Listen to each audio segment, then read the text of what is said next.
Good morning, good afternoon, good evening. Hey, this is Jan. I love helping people keep more of their money, especially hard earned money. Welcome to Tuesday's episode of what? No Frills video. This week is a mixed bag of tips and tricks. This time we're going to talk about what to do when you have to squeeze an orange or a lemon. I learned this tip, so this is not my tip. I learned this tip on one of those food type shows on TV about a decade ago, and it works. So all you have to do, if you need to use some freshly squeezed orange or lemon inside of your recipe, but you don't want to deal with pits flying out all over the place. I learned this from TV, and this thing works. I'm telling you, take a fork and pierce it into the outer layer, the skin of the orange or the lemon, but pierce it through. Okay, if you're strong enough to do that, excellent, it works.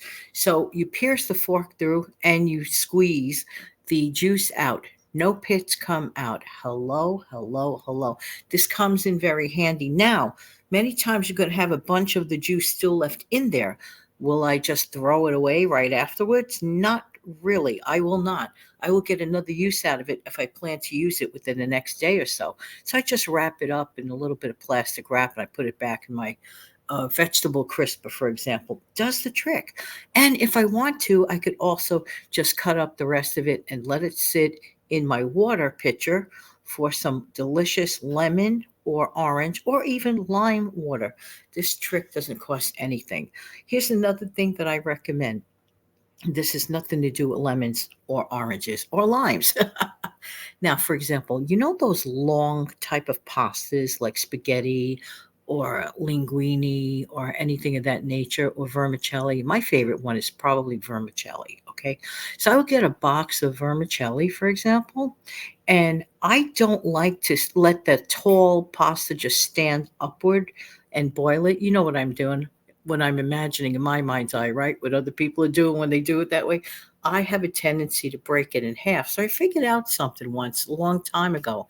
Wait a minute. All I have to do is break that whole box in half, put the other half of that back in the box or the original container that you store it in at home. And guess what? You just doubled your use.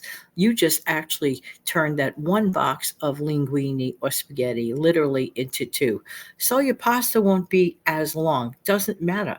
You still get enough that fills you up. You see where I'm going with this? So just imagine this. You're removing everything out of the long box of pasta. You are breaking it in half. You're putting that half, one of it, into the boiling water. The other half you just put back for another session of a pasta meal. You just doubled your money. Have a great day. Come back tomorrow.